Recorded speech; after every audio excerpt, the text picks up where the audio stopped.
Quand une personne que tu aimes réellement et désires dans ta vie ne montre pas d'intérêt à rester, cela peut être un coup direct à tes émotions. Cette vidéo est un guide pour comprendre pourquoi il est si difficile de lâcher quelqu'un qui ne partage pas ton désir de construire une relation durable et comment tu peux laisser partir cette personne de manière définitive. Dans ce guide, nous te donnerons les étapes nécessaires pour que tu prennes le contrôle de tes sentiments. Et surtout, pour ta paix intérieure.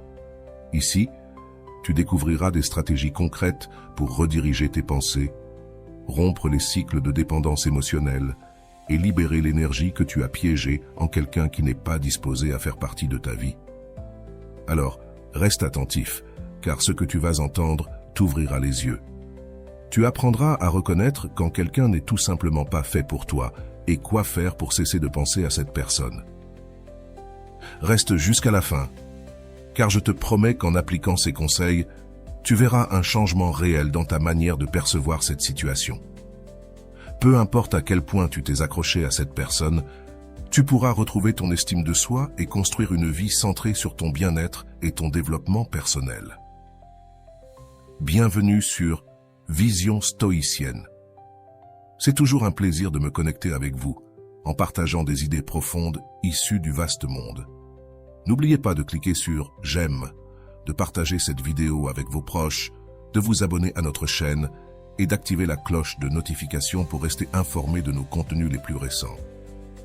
Chaque geste compte pour nous aider à faire grandir cette communauté dédiée à la sagesse et à l'épanouissement. Commençons ensemble ce chemin vers la liberté émotionnelle, une expérience où lâcher prise n'est pas une perte, mais une opportunité de reprendre le contrôle de ta vie. Il existe une sorte d'illusion de compléter le cycle lorsque nous sommes dans une relation de ce type. Les études sur l'attachement, comme celle de John Bowlby et Mary Ainsworth, montrent qu'en enfance, nous formons des liens d'attachement avec notre entourage et ces liens sont fondamentaux pour notre sentiment de sécurité. Lorsque ce lien est incomplet ou ne correspond pas, nous ressentons un vide que nous essayons de combler, comme si nous avions besoin que cette personne nous complète dans de nombreux aspects. C'est une façon de rechercher une approbation émotionnelle qui nous apporte la paix, mais en réalité, c'est une quête pour combler ce besoin. Souvent, nous nous convainquons qu'il s'agit d'amour, alors qu'en fait, nous cherchons à guérir une blessure de rejet ou d'abandon. Abraham Maslow l'a mentionné dans sa hiérarchie des besoins. Le besoin d'appartenir et d'être aimé est l'un des plus fondamentaux pour le bien-être humain. Quand ce besoin reste insatisfait, nous avons tendance à le poursuivre dans des endroits qui ne sont peut-être pas les plus sains pour nous. Ainsi, nous restons dans des relations qui ne nous apportent pas de valeur ou qui n'ont simplement pas le potentiel de nous donner la réciprocité dont nous avons besoin. Nous nous accrochons à une fantaisie, à l'espoir que l'autre personne changera et qu'elle validera, d'une manière ou d'une autre, nos efforts ou nos sentiments. Dans ce processus, il est facile de perdre de vue notre dignité et notre valeur, nous laissant piéger dans une relation sans avenir. Un schéma commun chez ceux qui affrontent cette situation est la répétition de comportements qui reflètent la peur du rejet ou la peur de la solitude. Selon le docteur Viktor Frankl, qui a développé la logothérapie, nos choix et nos relations sont très liés à la quête de sens. Si ce sens semble dépendre d'une autre personne, nous construisons nos vies autour d'une source externe au lieu de trouver ce sens en nous-mêmes. Sans nous en rendre compte, nous donnons à une autre personne la responsabilité de notre bonheur, sans voir que ce fardeau ne devrait pas leur incomber, mais nous-mêmes. Dans ces cas, la dépendance émotionnelle devient un cycle. Nous continuons à chercher chez l'autre une validation émotionnelle, même si nous savons qu'elle n'est pas prête à l'offrir. C'est ce que Sigmund Freud appellerait une relation transférentielle, dans laquelle nous projetons sur quelqu'un de notre présent des sentiments non résolus de notre passé. Nous nous convaincrons que cette fois-ci sera différente, que cette personne remplira réellement ce vide, mais nous ne pouvons pas changer la trajectoire si nous continuons à traîner ces schémas. L'attente que quelqu'un d'autre résolve nos carences émotionnelles nous rend plus vulnérables à la manipulation émotionnelle et au rejet. Comme l'a expliqué Erich Fromm dans son livre « L'art d'aimer », l'amour véritable n'est pas une quête pour compléter nos déficiences, mais un acte de don. Cependant, lorsque notre auto-image dépend de l'acceptation de l'autre personne, nous perdons notre capacité à donner de manière authentique. Nous nous retrouvons à supplier amour et affection, Et cette position de vulnérabilité devient notre manière de nous relier aux autres, une façon de relation dans laquelle nous nous sentons constamment mis à l'épreuve. La clé pour rompre ce cycle n'est pas d'essayer de changer l'autre personne ou de lui faire changer d'avis, mais de restructurer notre vision des relations. Selon Albert Bandura et sa théorie de l'apprentissage social, nous apprenons à nous relier en imitant des comportements et des rôles qui nous semblaient efficaces à un moment de notre vie. Peut-être avons-nous observé que l'insistance ou l'abnégation étaient récompensées, et sans nous en rendre compte, nous avons assumé ce rôle dans nos propres relations. Lorsque quelqu'un devient le centre de notre vie, nous laissons de côté quelque chose d'essentiel, nous-mêmes. Comme le souligne Rolando Goicoechea, la clé d'une relation saine réside dans la compréhension de ce qui nous motive intérieurement et de ce qui nous pousse à chercher ce que nous recherchons. Autrement dit, lorsque notre vie manque d'un sens clair ou d'un objectif, il est facile de se perdre dans les autres en essayant d'obtenir d'eux la validation. Nous avons tendance à devenir des nécessiteux émotionnels, piégés dans le rôle de ceux qui attendent de recevoir. Pour rompre ce cycle, il est d'abord important de reconnaître que nous ne sommes pas responsables de changer la façon d'être de l'autre personne. Cela peut sembler dur, mais c'est l'une des clés pour nous libérer d'une relation déséquilibrée. Nous nous convainquons que si nous changeons quelque chose en nous-mêmes, si nous sommes plus compréhensifs ou plus aimables, nous parviendrons finalement à être aimés de la manière dont nous souhaitons l'être.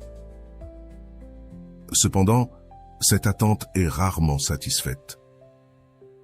Une des choses que souligne Aaron Beck, père de la thérapie cognitive, est la nécessité de remettre en question nos croyances sur l'amour et les relations.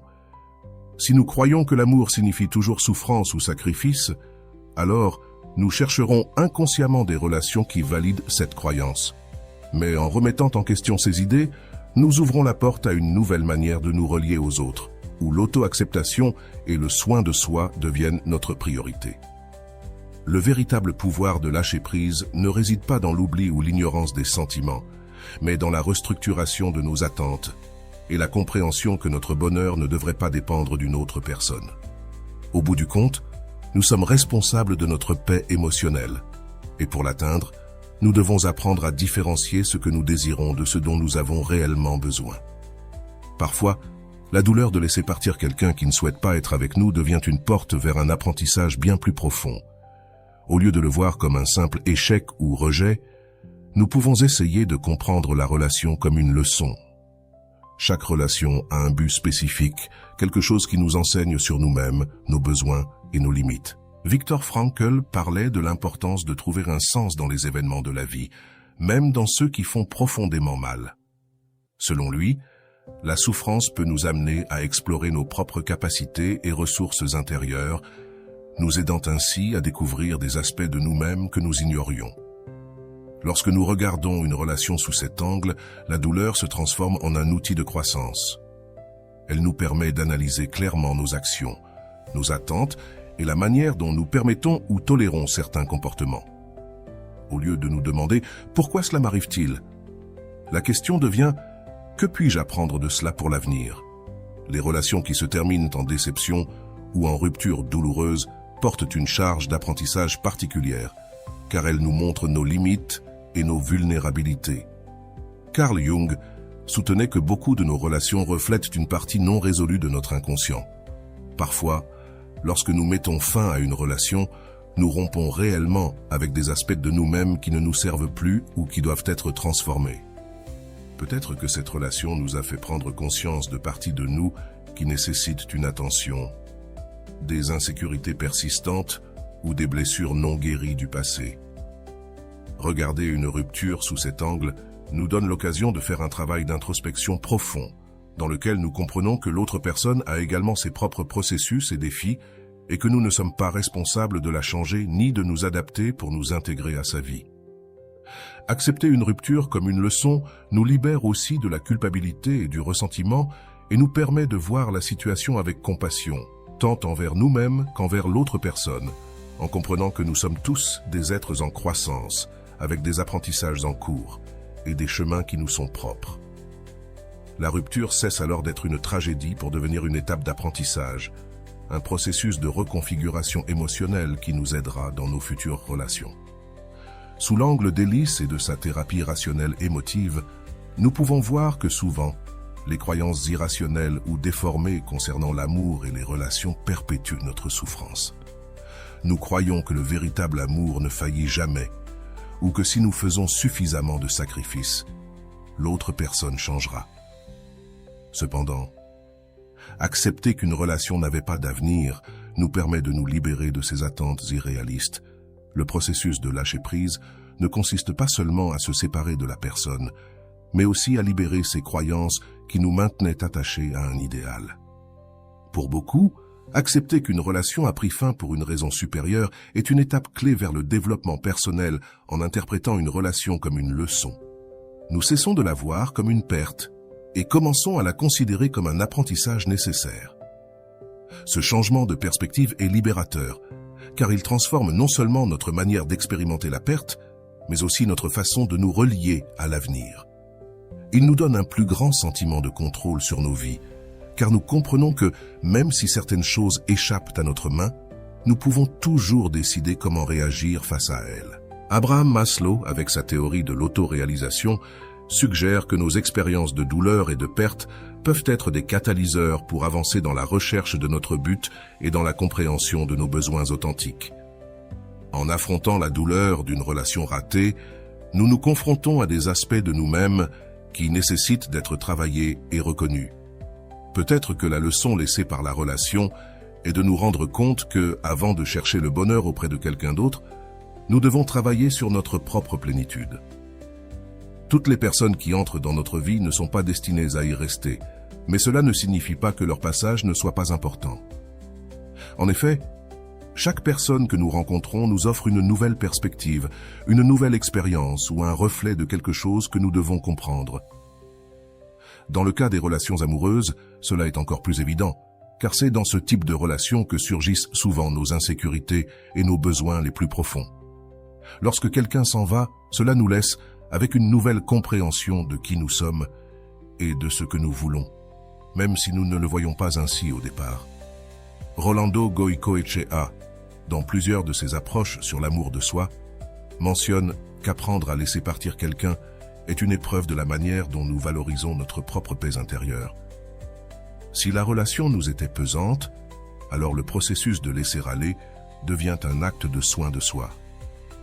Cela nous fait réaliser que prioriser notre paix et notre bien-être n'est pas de l'égoïsme, mais un acte de respect envers nous-mêmes. Apprendre à lâcher prise nous donne la force de nous mettre en premier, de nous dire que notre bonheur ne dépend pas d'une relation ou de quelqu'un qui ne veut pas être présent. Erich Fromm a également parlé de l'amour et de la capacité d'aimer sans possession ni dépendance. En lâchant une relation qui ne nous correspond pas, nous apprenons à aimer d'une manière mature qui ne nécessite pas d'attacher quelqu'un pour se sentir en sécurité. Ce type d'amour commence par soi-même, avec la reconnaissance que nous méritons quelque chose de plus qu'une relation vide. Laisser partir devient alors un acte d'amour envers nous-mêmes, une affirmation de notre valeur et de notre dignité. Au final, une relation ratée nous montre nos propres limites et forces, nous révélant avant de nous partager avec quelqu'un d'autre. L'amour de soi est la base de toute relation saine. Chaque fois que nous acceptons une rupture comme partie de notre croissance, nous bâtissons une fondation plus solide pour de futures relations qui seront basées sur le respect et l'authenticité. Accepter qu'une relation se soit terminée pour nous enseigner une leçon ne signifie pas ignorer la douleur, mais lui donner un sens. Cela nous donne l'occasion de dire adieu à l'autre personne avec gratitude pour les expériences et les apprentissages partagés. En voyant les choses de cette manière, nous pouvons lâcher prise sans rancœur ni regret, en comprenant que, même si la relation n'était pas pour toujours, elle faisait partie de notre processus de croissance. L'idée est de comprendre que notre bonheur et notre paix ne dépendent que de nous-mêmes. Dans une rupture amoureuse, les mots non prononcés, les pensées qui n'ont jamais été exprimées et les conversations qui n'ont jamais eu lieu peuvent devenir les fardeaux les plus difficiles à lâcher. Souvent, ce n'est pas seulement l'absence de la personne qui cause la douleur, mais l'absence d'une clôture réelle et complète. Nous nous accrochons aux choses restées en suspens, à ces dialogues qui n'existent que dans notre esprit et qui, chaque fois que nous les rappelons, semblent prendre plus de poids et de signification, comme si ces mots non prononcés pouvaient redonner un sens différent à l'histoire que nous avons vécue. Dans ce sens, le deuil ne se base pas seulement sur le fait de laisser partir la personne, mais aussi sur le fait de lâcher prise de toutes les idées et les moments imaginaires que nous avons créés autour de cette relation. Nous devenons nos propres interlocuteurs, revivant encore et encore chaque interaction et essayant de comprendre ce que nous aurions pu faire ou dire pour changer le dénouement. L'esprit se transforme en une sorte de scène où nous répétons les mêmes actes, cherchant une version où tout aurait une fin différente. Les explications qui n'arriveront jamais, les excuses qui n'ont jamais été prononcées et les « je t'aime » qui n'ont pas été dites à temps. Tout cela se transforme en une sorte de sac à dos émotionnel qu'il est difficile de laisser derrière soi. Cette situation reflète une vérité crue. Dans de nombreuses occasions, ce que nous aimons n'est pas vraiment la personne, mais la possibilité de ce que cette relation aurait pu être si les choses avaient été différentes. Parfois, nous aimons plus la version idéalisée de la personne, cette image que nous construisons avec des morceaux de ce que nous avons vu et de ce que nous désirions. Dans un processus de rupture, l'un des moments les plus difficiles est de reconnaître que la réalité de cette personne ne correspond pas à l'idée que nous avions construite. Cela nous fait mal de lâcher la fantaisie, de renoncer à l'idée que, peut-être, avec un peu plus d'effort ou de patience, les choses auraient été différentes. Mais en vérité, ce qui reste piégé dans notre esprit est une version déformée de la relation, alimentée par tout ce qui n'est jamais arrivé. D'un point de vue psychologique, ce phénomène de s'accrocher à des idées inachevées trouve son origine dans notre besoin de contrôle et de clôture émotionnelle. Freud disait que, lorsqu'une situation reste ouverte sans conclusion claire, notre psyché a tendance à s'y accrocher dans un effort de lui donner un sens. C'est une réaction naturelle de rechercher cette clôture, mais lorsque nous ne pouvons pas l'obtenir, nous créons une version alternative des faits qui nous aide à traiter la douleur, même si cela finit souvent par intensifier cette douleur. Une des raisons pour lesquelles il est si difficile de lâcher une relation est que, en le faisant, nous lâchons également nos propres attentes non satisfaites. Nous admettons que certains rêves ne se réaliseront tout simplement pas. Et cette acceptation implique non seulement de dire adieu à la personne, mais aussi à la partie de nous-mêmes qui croyait pouvoir vivre ses rêves à ses côtés. C'est une séparation doublement douloureuse. Alfred Adler disait que notre psyché construit des fictions pour faire face aux réalités qui nous dérangent. Une rupture, surtout lorsqu'il n'y a pas de clôture claire, nous laisse avec un vide que nous essayons de combler avec des fictions. La version de la relation qui aurait pu être, les mots que nous aurions aimé entendre, les fins alternatives que nous construisons dans notre esprit. Mais à un moment donné, nous devons reconnaître que ces fictions ne sont pas réelles et que s'y accrocher ne fait que prolonger la douleur. Parfois, ce qui nous fait le plus mal, ce ne sont pas les moments partagés, mais ceux qui n'ont existé que dans notre esprit. Nous restons piégés dans un cercle de « si j'avais fait cela » ou « si j'avais dit ceci », comme si nous pouvions revenir en arrière et corriger ce qui a mal tourné. Mais la réalité est que ces moments ne se sont pas produits et les revivre mentalement nous empêche simplement d'avancer. Lâcher prise signifie, en partie, accepter que nous n'aurons jamais toutes les réponses. Lorsque nous faisons face à une rupture sans clôture réelle, la douleur se perpétue parce que les questions restent sans réponse. Nous nous demandons si nous avons vraiment été aimés, s'il y avait quelque chose que nous aurions pu faire pour changer la situation, si nous avions échoué d'une manière ou d'une autre. Cependant, ces questions n'ont pas toujours de réponse, et c'est là que commence notre véritable travail de guérison. Apprendre à vivre avec des questions sans solution. Accepter que nous ne saurons jamais avec certitude ce qui s'est passé dans l'esprit et le cœur de l'autre personne est un pas libérateur. Cela nous donne la liberté de lâcher prise, non seulement de cette personne, mais aussi du besoin de comprendre chaque détail. Comme le disait le docteur Franco, dans de nombreux aspects de la vie, nous devons trouver un sens même en l'absence de réponse. Apprendre à lâcher prise d'une relation signifie également lâcher la recherche de réponses absolues. Au final, lors d'une rupture, ce qui fait souvent plus mal, c'est ce qui n'a pas été dit plutôt que ce qui s'est réellement passé. Cela fait mal à la conversation que nous n'avons jamais eue, à l'excuse que nous n'avons jamais entendue, aux promesses suspendues dans l'air. Mais en réalité, c'est une illusion. C'est une manière pour notre esprit de s'accrocher à quelque chose pour ne pas faire face au vide, pour ne pas accepter que cette histoire, avec tous ses possibles dénouements, est déjà terminée. La guérison commence lorsque nous comprenons que, même si nous avons une liste interminable de choses que nous aimerions dire, cela ne changerait pas les faits. Lorsque nous apprenons à lâcher ces mots et ces moments que nous avons imaginés, nous nous libérons finalement du poids de cette relation. Nous nous donnons la permission de fermer le chapitre sans avoir toutes les réponses, sans attendre que cette personne revienne pour clarifier ce qui est resté en suspens.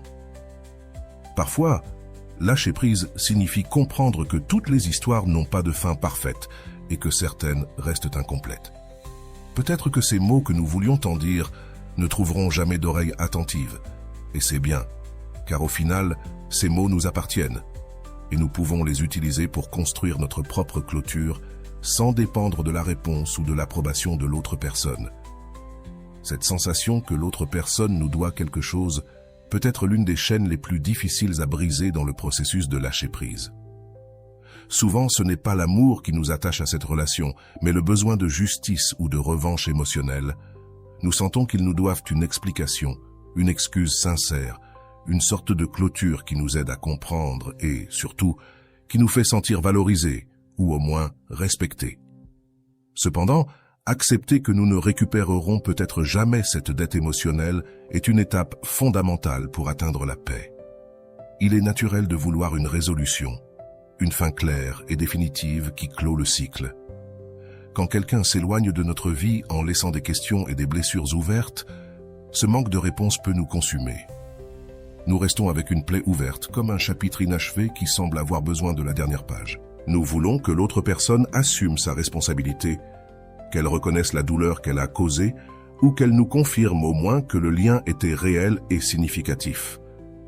Cependant, souvent, cette personne n'est pas disposée ou n'est pas capable de nous donner ce que nous considérons comme un droit. L'idée de clôture que nous cherchons tous est en réalité une manière de rechercher un équilibre, de restaurer une sorte de justice émotionnelle. Nous voulons entendre un « je suis désolé » qui nous fasse sentir que notre douleur était valable, que nos émotions comptaient, et ce besoin de clôture peut nous conduire à un point d'obsession, où chaque pensée tourne autour de cette dernière conversation que nous n'avons jamais eue. Mais la vérité est que l'attente de cette clôture peut devenir un obstacle, surtout lorsque l'autre personne ne la donnera jamais. Viktor Frankl disait que, dans de nombreux cas, nous n'avons pas de contrôle sur ce que font ou disent les autres, mais nous avons toujours le contrôle sur notre réponse. Dans ce sens, le fait de lâcher prise avec quelqu'un signifie également renoncer à la fantaisie de la revanche émotionnelle. C'est renoncer à l'idée que nous obtiendrons une justice qui nous fera sentir en paix. Il est douloureux d'accepter que nous n'entendrons peut-être jamais l'excuse dont nous avons besoin, et cette renonciation est en elle-même une forme de libération. Parfois, le désir de revenir avec cette personne n'est pas par amour ou par espoir de reconstruire une relation. C'est un désir déguisé en vengeance ou en revanche émotionnelle. Nous voulons prouver à cette personne ce qu'elle a perdu. Nous voulons qu'elle voie notre valeur et regrette ses erreurs. Cependant, ce désir, bien qu'il soit naturel, ne nous conduira pas à la paix. Il nous maintient dans un piège émotionnel, attaché à une personne qui, à un moment donné, a déjà décidé de ne pas valoriser notre présence. Ce type de justice émotionnelle que nous poursuivons peut nous faire sentir que nous sommes encore en contrôle. Nous pensons qu'en obtenant au moins une excuse ou une explication, une partie de notre pouvoir est restaurée. Cependant, ce besoin de justice est souvent une illusion, un mirage qui prolonge seulement notre douleur. Sigmund Freud parlait de la nécessité de comprendre le deuil non seulement comme une perte de la personne, mais aussi de nos propres attentes et fantasmes à son égard. Lâcher prise signifie alors également lâcher prise sur l'attente de cette excuse ou de cette explication que nous croyons mériter.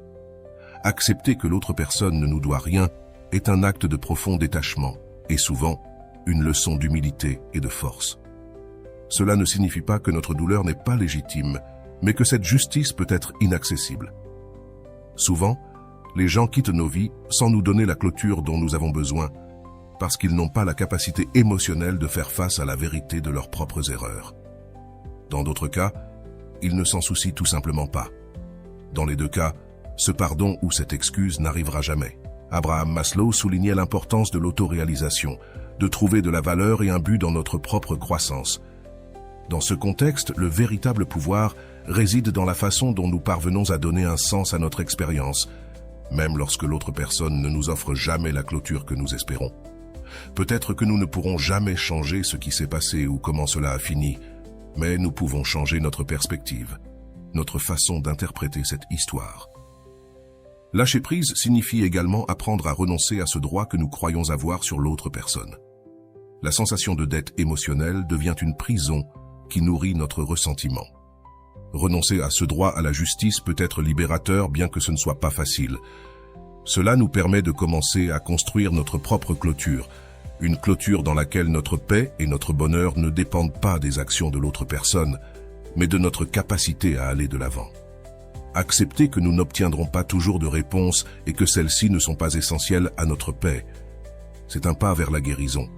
Il nous fait mal d'accepter que l'autre personne ne reconnaisse peut-être jamais le mal qu'elle a causé ou qu'elle n'assume jamais sa responsabilité. Mais en fin de compte, notre paix ne peut pas dépendre de ses actes ou de ses paroles. Il nous revient à nous de trouver cette paix, indépendamment de la présence ou de l'absence de l'autre personne. Chaque relation nous laisse avec des leçons et des blessures, et si nous apprenons à guérir sans avoir besoin de la validation ou des excuses de l'autre, nous récupérerons notre pouvoir personnel. Si nous nous concentrons sur l'apprentissage que cette expérience nous laisse, nous construirons une clôture authentique qui ne dépend pas de facteurs externes. Pour commencer cet exercice de clôture émotionnelle, je te propose un processus simple mais profond. T'es-tu déjà senti piégé dans des mots et des émotions que tu n'as jamais pu exprimer? Ces mots qui sont restés à l'intérieur comme un nœud qui ne disparaît pas. Il est normal qu'à la fin d'une relation, il reste des sentiments et des pensées inachevés. Beaucoup d'entre eux se transforment en une sorte de fantôme émotionnel qui ne nous permet pas d'avancer. Aujourd'hui, je t'invite à prendre le contrôle de ces sentiments et à les laisser sortir pour que tu puisses fermer ce cycle et avancer avec une plus grande paix. Pour commencer cet exercice, cherche un espace calme où tu peux être seul et te consacrer quelques minutes. Prends une feuille de papier ou un carnet et permets à chaque sentiment ou pensée non dite de trouver sa place là-bas. Imagine que tu parles directement à cette personne qui n'est plus dans ta vie. Que lui dirais-tu si tu l'avais devant toi? Quelles paroles te sont restées en suspens? Que dois-tu exprimer pour sentir que tu fermes vraiment cette étape? L'instruction est simple. Sur ce papier, tu vas écrire tous les sentiments, souvenirs et mots que tu n'as jamais eu l'occasion de partager. Cela peut être un message de gratitude, de douleur, d'adieu ou même d'excuse si tu sens que c'est nécessaire. L'important ici est que chaque mot écrit soit authentique. Cet espace t'appartient et personne d'autre ne le verra. C'est un moment d'honnêteté sans jugement. Pour rendre cet exercice plus efficace, tu peux imaginer que tu récites ces mots à une photo de ton ex-partenaire, te permettant un espace de clôture dans un environnement sûr. Ce processus a un effet psychologique profond. C'est une manière de communiquer avec cette partie de toi qui est restée accrochée à une illusion de ce qui aurait pu être. En même temps, cela aide à créer une barrière entre ta vie actuelle et ce passé que tu as besoin de laisser derrière toi. T'es-tu rendu compte que souvent, nous restons attachés à l'idée de ce que nous voulions dire et que nous n'avons jamais dit? C'est le moment de lâcher ces mots, de les faire sortir à la lumière. Peu importe s'il s'agit de mots de douleur, de déception ou même d'amour. Ce qui importe, c'est que tu puisses les exprimer sans restriction, laissant ces émotions s'écouler et se transformer en un soulagement. Une fois que tu auras terminé d'écrire cette lettre, prends un moment pour la lire à voix haute. En récitant tes mots à une photo de ton ex-partenaire, tu symboliseras une clôture, reconnaissant qu'il n'y a plus de place pour ces sentiments dans ton présent. C'est comme si tu donnais à ces mots l'espace d'exister sans qu'ils continuent de flotter dans ton esprit.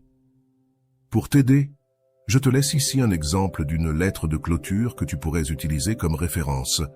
Cher ex-amour, aujourd'hui, je me donne enfin l'opportunité de te dire ce que je n'ai jamais pu exprimer pendant que nous étions ensemble.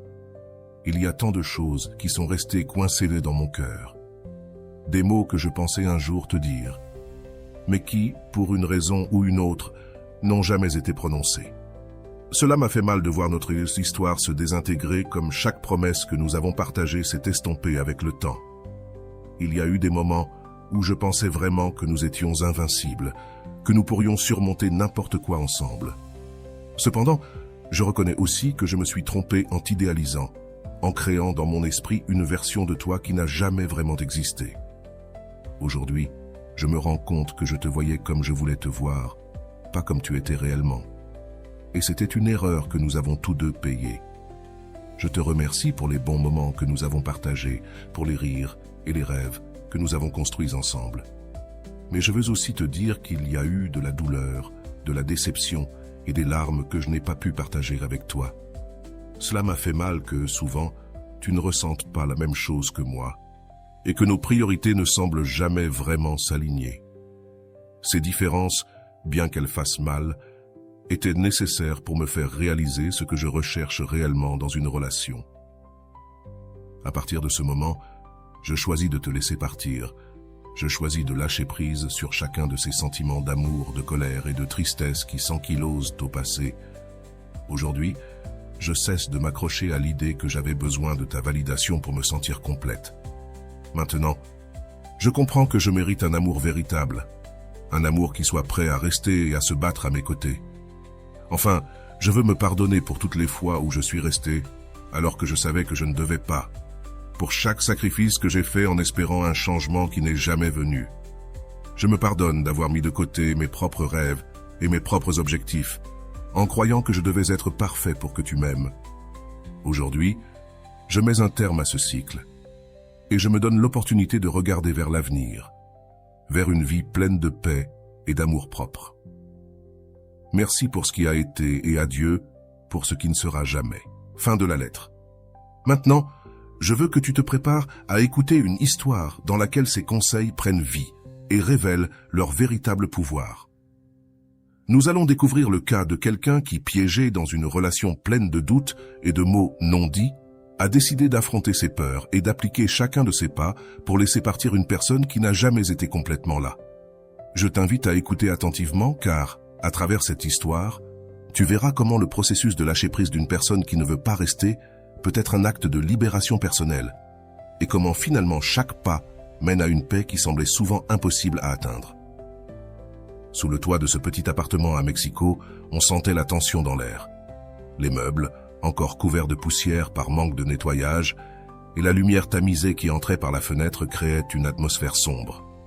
Sofia était debout près de la fenêtre, regardant le tumulte de l'avenue principale, tandis que les gouttes de pluie tombaient avec force sur le verre, comme si le temps reflétait aussi son propre état émotionnel. Cet après-midi-là, après des semaines d'évitement des confrontations, elle avait décidé d'inviter Eduardo pour avoir la conversation qui lui trottait dans la tête. « Je ne sais pas comment commencer cela », murmura-t-elle, sans le regarder, jouant nerveusement avec une mèche de ses cheveux. Elle sentait que sa voix n'était qu'un écho dans le silence inconfortable qui s'était installé dans la pièce. Eduardo, assis sur le canapé, se contenta de soupirer. Il regardait son téléphone depuis un bon moment, distrait, comme s'il voulait être n'importe où sauf là. « Sofia, si tu as quelque chose à dire, dis-le maintenant, s'il te plaît, » répondit-il sans lever les yeux. Elle sentit un nœud dans l'estomac en entendant l'impatience dans sa voix, et un instant, elle souhaita ne pas l'avoir invité. Mais elle savait qu'elle ne pouvait pas garder tout ce qu'elle ressentait. Il y avait trop de choses inachevées entre eux, des mots non dits, qui la tourmentaient encore chaque nuit. « Pourquoi as-tu été si froid avec moi ces derniers temps ?» demanda-t-elle, se tournant vers lui. « Il y a tant de choses que je ne comprends pas. Je ne comprends pas comment nous sommes passés de « tout va bien » à me sentir comme une étrangère à tes côtés. C'est comme si je parlais à un inconnu. » Eduardo la regarda et, pendant un instant, son expression changea. C'était un mélange de surprise et de fatigue. Un regard qui disait « Encore la même chose. Qu'attends-tu que je te dise ?» Sofia répondit en haussant les épaules. « Je ne sais pas ce que tu veux de moi. Peut-être que ça ne fonctionne plus. » Cette phrase, dite si distraitement, était comme un coup de poignard pour Sofia. Elle sentait que tout ce qu'elle avait craint pendant des semaines se réalisait devant ses yeux et la possibilité de rester seule, sans explication, était insupportable. « Tu ne vas rien dire de plus après tout ce que nous avons vécu? Tu te contentes d'un « ça ne fonctionne plus » demanda-t-elle, essayant de contrôler le tremblement de sa voix. « Eduardo, j'ai besoin de comprendre. Pourquoi? Qu'ai-je fait de mal? Pourquoi ne me l'as-tu pas dit plus tôt ?» Eduardo poussa un long soupir, visiblement irrité, et détourna le regard comme s'il voulait échapper au poids de ses questions. « Ce n'est pas quelque chose que tu peux comprendre si facilement, dit-il enfin, sans la regarder. Je pense que nous avons tous les deux besoin de choses différentes. Ce n'est pas toi, c'est moi. Je ne sais pas si je veux être dans une relation en ce moment. » Sofia sentit son cœur se briser un peu plus avec chaque mot. L'impuissance et la frustration se bousculaient en elle. Elle avait tant de choses à dire, tant de questions sans réponse. Elle voulait comprendre ce qui se passait réellement, clarifier chaque malentendu, chaque doute qui s'était accumulé comme une montagne entre eux. « Mais tu ne peux pas simplement me dire ça et t'attendre à ce que je m'en aille comme ça. » Sans plus. Il répondit avec une lueur de désespoir dans la voix. « Je sens que je n'ai pas toutes les réponses. Tu pars et tu me laisses plein de doutes, Eduardo. Je ne sais pas comment lâcher cette relation si je ne comprends pas pourquoi nous terminons. » Il haussait les épaules, comme si le poids de ses mots n'avait aucune importance pour lui. « Tout n'a pas d'explication, Sofia. Parfois, les choses se passent simplement. Tu sais, parfois nous réalisons que nous voulons des choses différentes et nous passons à autre chose. » La simplicité de sa réponse la laissa sans voix. C'était comme s'il était incapable de comprendre le ouragan émotionnel qu'il déchaînait en elle. Il y avait tant de mots qu'elle avait besoin de dire, tant d'amour qu'elle ressentait encore et qu'elle ne pouvait pas ignorer. Alors, tout ce que nous avons vécu, tout ce que nous avions prévu, cela n'a rien signifié pour toi, demanda-t-elle d'une voix basse, presque comme si elle parlait pour elle-même. Eduardo se leva, mal à l'aise, et regarda vers la porte. Cela a signifié quelque chose à un moment donné, Sofia, mais maintenant ce n'est plus le cas. Je pense qu'il vaut mieux que chacun suive son propre chemin.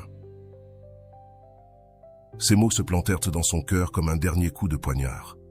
Elle ressentit une vague de colère et de tristesse qui la laissa tremblante, sans savoir quoi dire. Elle l'observa se diriger vers la porte, comme s'il n'y avait rien d'autre à ajouter, comme si ce qu'elle ressentait n'avait aucune importance. « C'est tout ?» murmura-t-elle, sentant le désespoir commencer à l'envahir. « Tu ne comptes pas me dire quoi que ce soit d'autre ?» Il s'arrêta un instant, et ensuite, sans se retourner pour la regarder, il dit « Je n'ai rien d'autre à dire, Sofia. Je t'ai déjà expliqué, c'est ce que je ressens. » Avec un dernier soupir, Eduardo ouvrit la porte et sortit, laissant Sofia dans une mer d'émotions inachevées.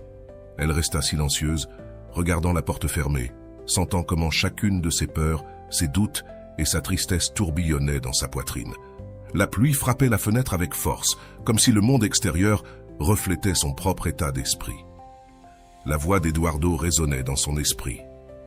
Des mots qu'elle n'avait jamais pensé entendre et des explications dont elle avait besoin, mais qu'il n'était pas prêt à lui donner à ce moment-là. Elle comprit que l'une des choses les plus difficiles ne serait pas de lâcher Eduardo en tant que personne, mais de laisser partir toutes ses questions, ses rêves et ces moments qu'ils avaient construits ensemble.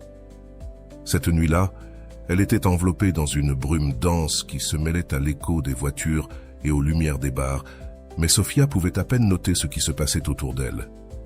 Assise dans sa chambre sombre, avec seulement la lueur pâle de sa lampe illuminant son visage, elle repassait dans sa tête encore et encore cette scène qu'elle ne pouvait pas effacer. Eduardo l'avait vue dans les bras d'un autre homme, un ami d'enfance qui n'avait aucune autre intention. Pourtant, cette image avait servi de combustible à une série de malentendus qu'il n'avait jamais pu éclaircir. L'idée qu'Eduardo la considère comme une femme facile la rongeait de l'intérieur. C'était comme une épine qu'elle ne pouvait pas retirer. Les heures passaient et elle restait éveillée, se retournant dans son lit, embrouillée dans des pensées qui la maintenaient captive. Ce n'était pas tant l'amour qui la liait à lui, mais le besoin désespéré qu'il comprenne qu'il avait tort, qu'elle n'était pas celle qu'il croyait. Elle avait rêvé de cela des centaines de fois, imaginant chaque mot qu'elle lui dirait si elle pouvait l'affronter. Eduardo, Je ne suis pas ce que tu penses de moi. Je ne suis pas cette personne. Elle répétait dans sa tête, presque comme un mantra, attendant l'occasion de le dire à voix haute. « Comment ne peut-il pas voir qui je suis vraiment ?» murmura-t-elle, observant son reflet dans le miroir. Son visage montrait des signes d'épuisement avec des cernes marquées et la peau pâle. Le poids de ne pas pouvoir déclarer sa position devant lui, de ne pas pouvoir lui expliquer la vérité, la consumait. Le lendemain matin, ses amis essayèrent de l'emmener faire une promenade, de l'encourager à mettre de côté ses pensées, mais elle était trop enfermée dans son propre esprit pour profiter de leur compagnie. Elle marchait dans le parc central, sous l'ombre des arbres, et les mots d'encouragement de ses amis parvenaient à peine à percer sa bulle de pensée. « Sophia, tu dois le laisser partir », lui disait Maria, l'une de ses amies les plus proches, tandis qu'elle passait près d'un café. Maria la regardait avec inquiétude. « Tu ne peux pas continuer à te tourmenter pour ce que Eduardo pense de toi. Il ne mérite pas autant de place dans ta tête. »« C'est facile à dire, » répondit Sophia avec un soupir. « Mais tu ne comprends pas. J'ai besoin qu'il sache que je ne suis pas ce qu'il pense. Je ne peux pas supporter l'idée qu'il me voit de cette manière, comme une femme qui n'a pas de principe. » Maria fronça les sourcils, avec un mélange de compréhension et de frustration. « Mais est-ce que cela changera quelque chose?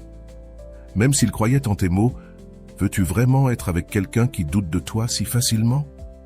Sophia garda le silence, réalisant qu'elle avait laissé son besoin d'être compris, que Eduardo la voit comme elle était vraiment, contrôlant toutes ses pensées, mais malgré la logique dans les paroles de son ami, son esprit continuait à recréer des scénarios. Chaque conversation imaginaire, chaque explication qu'elle n'avait jamais eu l'occasion de donner, la maintenait piégée dans un cycle d'émotions.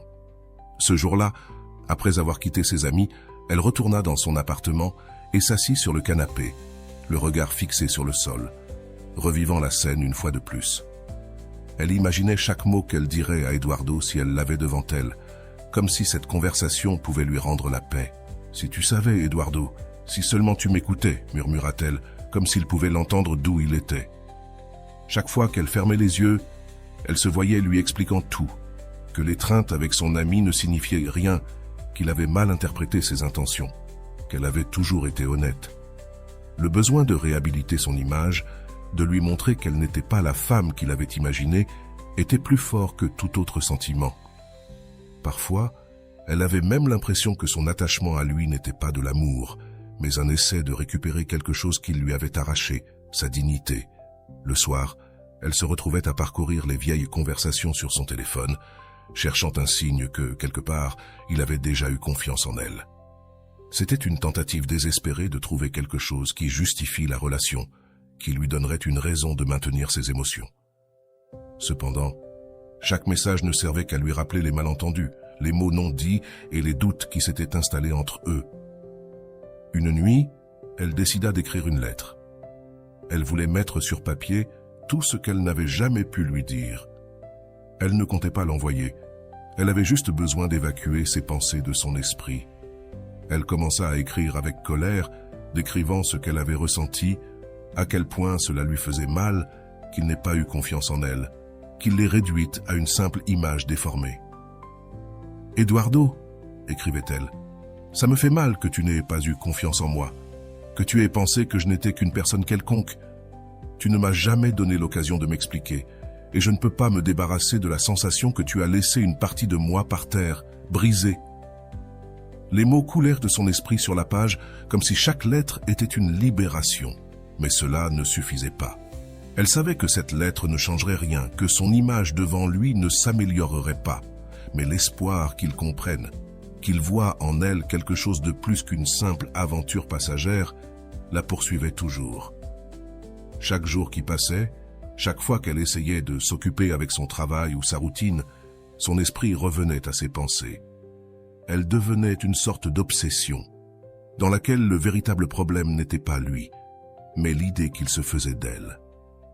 C'était cette image qu'elle ne pouvait supporter. Sophia, cependant, ne voyait pas l'ampleur de son combat intérieur. Elle croyait que c'était Eduardo qu'elle ne pouvait pas lâcher, alors qu'en réalité, c'était ce besoin de se racheter devant lui qui la maintenait piégée. Sofia se retrouva à regarder le message qu'elle venait de recevoir de son ami. Les mots semblaient si simples, si évidents. Peu importe ce qu'il pense de toi. Il n'est plus là, et toi seul sais la vérité. Et tu sais ce qui s'est vraiment passé. Mais en elle, elle découvrit quelque chose de plus profond. Un tremblement qui semblait atteindre le fond de son être. Pour la première fois, elle commença à se demander si elle avait vraiment besoin qu'Eduardo change son opinion sur elle ou si elle se punissait pour quelque chose qu'elle n'avait jamais contrôlé. Cette nuit-là, après avoir lu ces mots encore et encore, quelque chose en elle sembla se briser, mais dans le meilleur sens. C'était comme si, enfin, un lourd fardeau commençait à relâcher son poids sur elle. Cette même nuit, assise dans sa chambre, entourée d'une calme inhabituelle, elle décida qu'il était temps d'écrire une lettre pour Eduardo, mais pas pour la lui envoyer. Cette lettre serait sa manière de libérer tout ce qui était resté coincé dans sa poitrine, de laisser aller les mots non dits, les malentendus, et surtout cette version d'elle-même qu'elle trouvait si étrangère. Elle prit une feuille de papier et, avec un profond soupir, commença à écrire avec une sincérité qu'elle n'avait jamais ressentie auparavant. « Tu sais que je m'en fiche de ce que tu penses de moi », écrivit-elle, sentant son cœur battre fort en posant ses premiers mots sur le papier. « Aujourd'hui, je déclare que cela m'importe peu avec quelle image de moi tu es parti. Pendant trop longtemps, je me suis accroché à l'idée que je pouvais changer ce que tu pensais de moi, mais maintenant je comprends que peu importe combien d'explications j'aurais pu essayer de te donner, rien n'aurait changé le fait que notre histoire est terminée et avec elle, toutes les réponses qui n'ont jamais été données. » Sa main tremblait un peu, mais elle continua à écrire, laissant les mots jaillir de son être profond, comme si elle fermait un fantôme qui la poursuivait depuis longtemps. « Je te laisse aller, toi et toutes ces explications que je n'ai jamais pu te donner, et qui, à dire vrai, maintenant que j'écris cette lettre, ne m'importe plus. J'ai passé trop de temps à croire que j'avais besoin de ton approbation, que j'avais besoin que tu me vois comme je voulais que tu me vois. Mais aujourd'hui, je réalise que la seule personne qui doit vivre avec cette version de moi, c'est moi, et cela suffit. Ce que tu penses de moi, ça m'est déjà égal. » Sofia s'arrêta un moment, réalisant combien il était libérateur d'écrire ces mots, de les sentir comme une vérité résonnant en elle. Elle laissa les larmes couler, non de tristesse, mais d'une paix qu'elle commençait à ressentir pour la première fois depuis que Eduardo était parti. « Peut-être que je ne t'ai jamais expliqué les choses, » continua-t-elle. « Peut-être que je mérite que tu me vois comme le pire du monde. Et tu sais quoi, je l'admets. Peut-être que je le mérite, mais cela ne m'appartient plus. Je ne veux pas porter le poids de ce que tu penses, que tu me considères bonne ou mauvaise. Alors merci, mais non. Aujourd'hui, je tourne la page et avec elle tous ces mots qui n'ont jamais été prononcés. » Avec un profond soupir, elle termina d'écrire. Elle réalisa que plus qu'un adieu à Eduardo, cette lettre était une conclusion pour elle-même. C'était une déclaration d'indépendance, une promesse qu'à partir de ce moment, elle cesserait de mesurer sa valeur selon ce que quelqu'un d'autre pensait. Sofia lut la lettre à haute voix, regardant la photo d'Eduardo une dernière fois. Les mots sortent avec force, chacun chargé de tout ce qu'elle avait ressenti pendant le temps où elle avait été piégée dans cette relation et dans cette image d'elle-même. Quand elle eut terminé, elle ressentit un immense soulagement.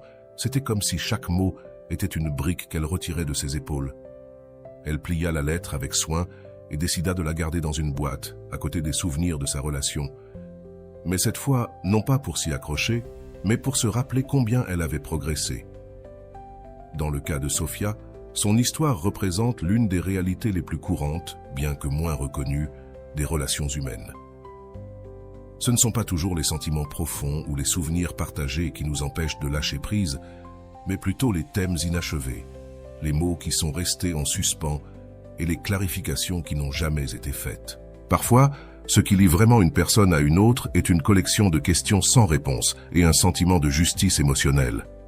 Cette situation génère un cycle interminable de ce que le psychologue et thérapeute Erich Fromm a décrit comme un attachement symbiotique, où deux personnes restent psychologiquement liées non par amour, mais par la nécessité de résoudre des affaires en suspens qui, dans de nombreux cas, ne trouveront jamais de résolution sans une catharsis personnelle, comme celle que Sofia a finalement vécue. Un des aspects qui affecte le plus une personne lorsqu'elle est piégée dans une relation avec des fils lâches est le sentiment qu'il reste quelque chose d'essentiel à régler.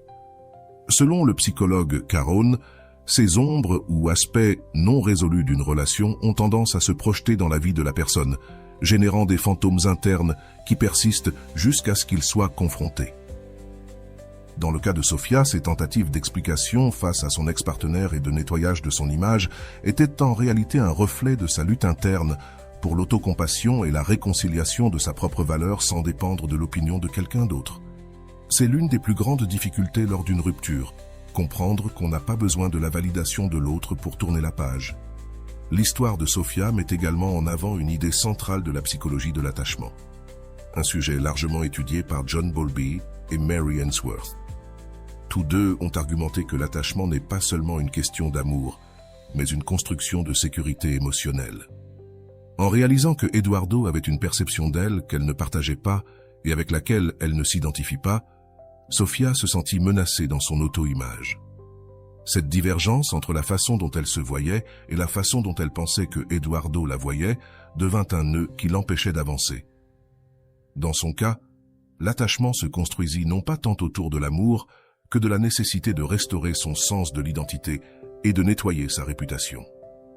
C'est un exemple clair de ce que le psychologue Carl Rogers décrit comme l'incongruence entre le soi idéal et le soi perçu. En psychologie, il existe également l'idée de dissonance cognitive, développée par Léon Festinger. La dissonance se produit lorsqu'une personne a deux idées contradictoires sur elle-même, générant une tension interne. Dans le cas de Sofia, cette dissonance surgit en réalisant que, bien que ses intentions dans la relation aient été sincères, Eduardo la voyait comme une personne facile ou de seconde catégorie. Ce conflit interne la maintenait enchevêtrée dans la relation, essayant de réconcilier sa propre image avec celle qu'elle percevait chez Eduardo. Ce type de tension était souvent beaucoup plus difficile à lâcher que les souvenirs d'une relation heureuse, car il implique notre perception personnelle et la nécessité d'affirmer notre valeur. De plus, le concept de justice émotionnelle est une autre pièce clé pour comprendre la situation de Sofia. Selon le psychologue Robert Enright, la recherche de justice émotionnelle implique le besoin que l'autre reconnaisse le tort ou le manque de compréhension qu'il nous a causé.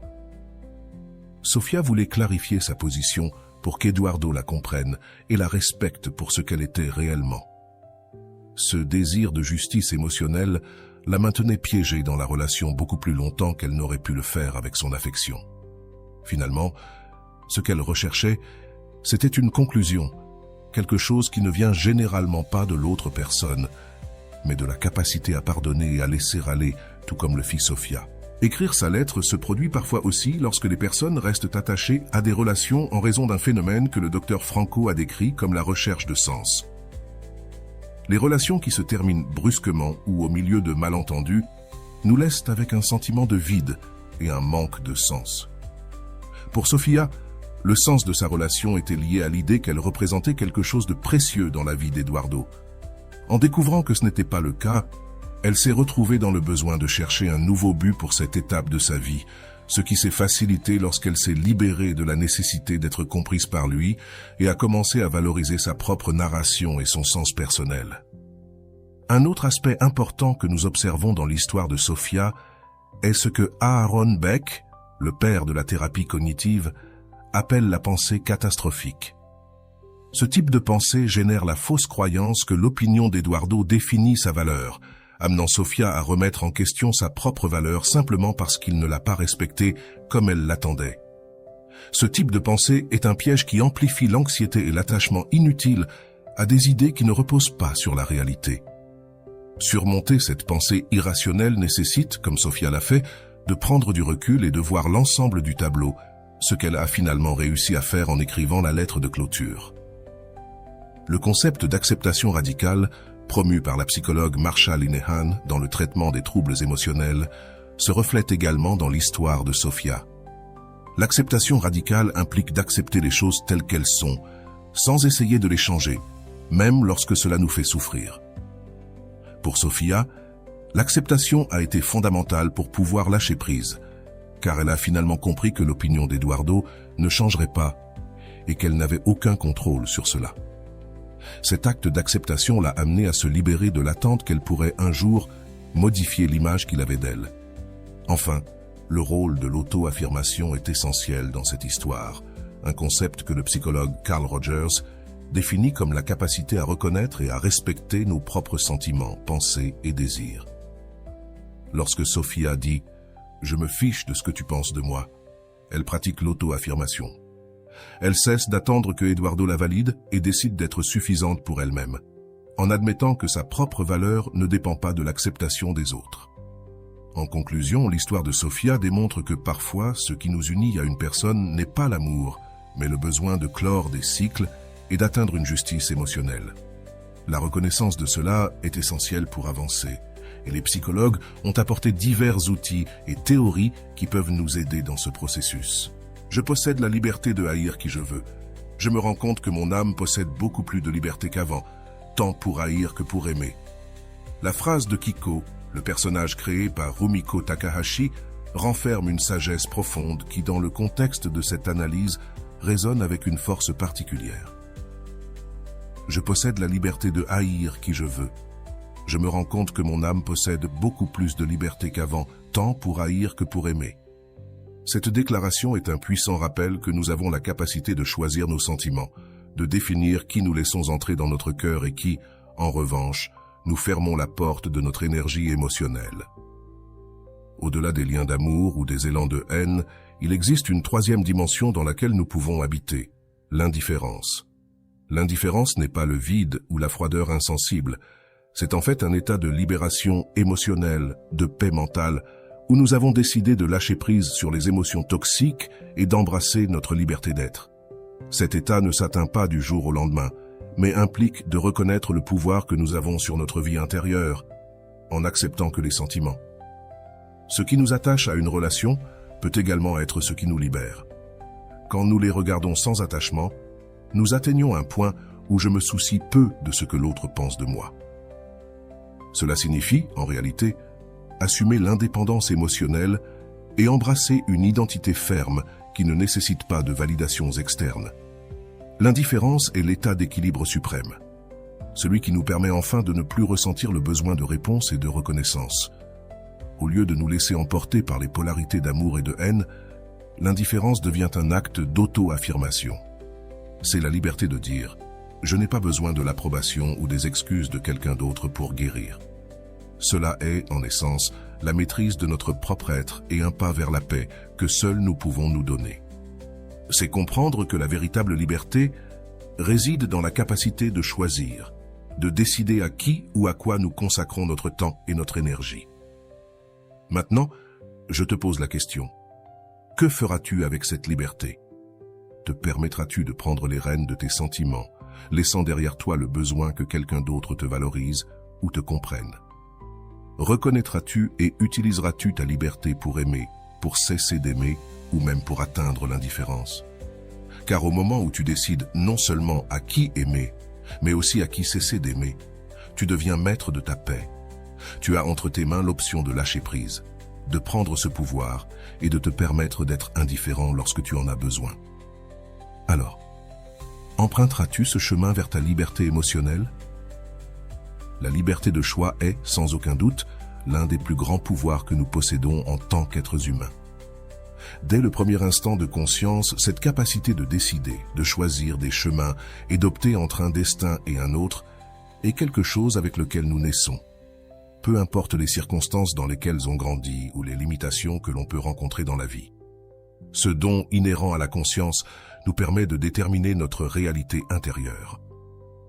Le choix n'est pas seulement un outil, c'est le plus grand acte de liberté personnelle et une profonde manifestation de notre autonomie. C'est le rappel que, bien que les circonstances soient externes, l'interprétation et la réaction que nous avons envers elles sont, en fin de compte, des choix personnels. Choisir entre l'amour et le détachement, entre le pardon et le ressentiment, n'est pas seulement une action consciente, mais une expression de notre identité. Ce cadeau n'est conditionné ni limité par des facteurs externes. Au contraire, c'est notre capacité à répondre à toute situation de la manière que nous jugeons la meilleure. Cette liberté de décision nous donne une indépendance puissante et la possibilité de nous réinventer chaque jour en prenant des décisions qui honorent qui nous sommes vraiment et ce que nous désirons pour notre avenir. Avoir la liberté de choix implique de reconnaître le poids et la valeur de nos décisions. Chaque choix, si petit soit-il, façonne notre caractère et établit le cours de nos vies. Choisir de clore un cycle, de laisser quelqu'un derrière soi ou simplement de décider que nos émotions ne seront pas liées au comportement d'une autre personne est un acte de courage et d'autodéfinition. Avec chaque décision, nous réaffirmons notre autonomie, rejetant l'idée que quelqu'un ou quelque chose d'externe peut contrôler notre paix mentale. Ce pouvoir inné de choisir nous montre également que, même si nous pouvons être confrontés à des émotions difficiles et à des relations compliquées, nous avons la capacité de gérer comment elles nous affectent. En choisissant la liberté émotionnelle, nous reconnaissons que nous n'avons pas besoin que les actions ou les mots des autres déterminent notre valeur, ni conditionnent notre bien-être. Nous pouvons aimer pleinement et de la même manière, décider de cesser d'aimer ou de nécessiter cette validation. Ce pouvoir est constant et ne disparaît jamais, même si parfois nous l'oublions. Le fait que nous naissons avec la capacité de choisir signifie que même dans les moments les plus sombres, nous avons la capacité de décider de faire un pas vers la lumière. C'est notre responsabilité et en même temps notre privilège. C'est ce qui permet à l'amour de soi d'épanouir et de transformer toute expérience, qu'elle soit bonne ou mauvaise, en une opportunité de croissance. C'est ce pouvoir qui nous permet non seulement de laisser partir ceux qui ne souhaitent pas être dans nos vies, mais aussi de le faire sans ressentiment, avec la paix qu'offre un choix libre et conscient. C'est notre liberté de choix qui nous donne le pouvoir de décider quand une relation a rempli son but dans notre vie. Nous n'avons pas besoin d'attendre que quelqu'un d'autre clôt un cycle pour nous. C'est nous qui avons la capacité de lâcher prise. Il ne s'agit pas d'oublier, mais de comprendre que cette liberté est une constante qui nous rappelle que le bonheur et la paix dépendent de ce que nous choisissons de permettre ou non dans notre vie. Ainsi, même lorsqu'une relation ne se déroule pas comme nous l'espérions, nous avons le pouvoir de dire « c'est ma vie et je choisis ma paix » plutôt que n'importe quel souvenir. À chaque pas que nous faisons, nous exerçons ce pouvoir inné. Choisir, jour après jour, comment nous réagissons, comment nous vivons et comment nous aimons est l'une des plus grandes expressions de notre humanité. C'est une liberté qui, une fois reconnue, nous pousse à choisir uniquement ce qui nourrit notre essence, notre bien-être. Savoir que nous sommes libres de choisir nous donne la force de sortir de relations qui ne nous font pas du bien et d'avancer vers un avenir où notre choix principal sera toujours notre bien-être. Alors, maintenant que tu as pris conscience de ce pouvoir, demande-toi, que vas-tu choisir à partir d'aujourd'hui? Opteras-tu pour la paix et l'indépendance émotionnelle ou te cramponneras-tu à la nécessité de validation externe? Ce pouvoir, qui a toujours fait partie de toi, est le même qui te permettra de créer une vie remplie d'amour de soi et de respect pour tes émotions. Pour approfondir ce voyage vers une liberté émotionnelle complète, je t'invite à découvrir la vidéo sur l'amour de soi que tu trouveras dans le premier commentaire de cette vidéo. Ici, tu apprendras à appliquer ce pouvoir dans tous les domaines de ta vie, atteignant l'équilibre dont tu as besoin pour être une personne émotionnellement libre.